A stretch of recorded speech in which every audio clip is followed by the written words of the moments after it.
Mwingine anasema nilitaka kumpa mtu zaka, nikaambiwa nisimpe, kwa kuwa ana mume, eti nimpe mumewe, sio yeye. Mke kwa kuwa mtu mwenye mume hafai kupewa zaka. Je, ni kweli? Mtu mwenye mume, mwanamke mwenye mume hapewi zaka ikiwa ile mume anamkidhia mahitaji yake yote kama ya lazima anayapata, basi hahitaji tena zaka. Kwa nini apewe zaka? Na mahitaji yote lazima anayapata.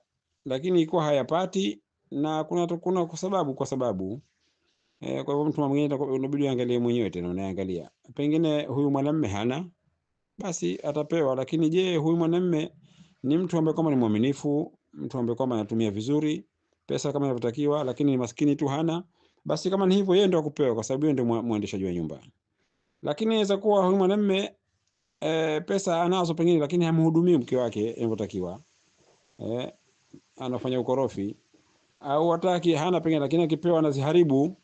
Katika hali hii, ikiwa mwanamke ndio ambaye kwamba ni mwaminifu na pesa zile atazitumia kwa maendeleo ya nyumba, basi hakuna ubaya kwa mwanamke. Lakini awe anazitumia kwa maendeleo ya nyumba, na yule mwanamume ana kasoro hizo nilizokuambia. Ama pengine ni tajiri, pesa anazo, lakini mke wake hamhitimizi mahitaji yake, mwanamke hatapewa. Au hana huyu mwanamume, lakini hata akipewa ataziharibu, pengine ni mlevi, mvuta sigara, mfanya jina hili na hili, hazitoki kwenda kutumika pesa zile kwa mahitaji yanayotakika, na pengine huku katika nyumba kuna watoto, kuna nini. Katika hali hii atapewa huyu mwanamke kwa ajili ya maendeleo ya nyumba. Wallahu tabaraka wa taala a'lam.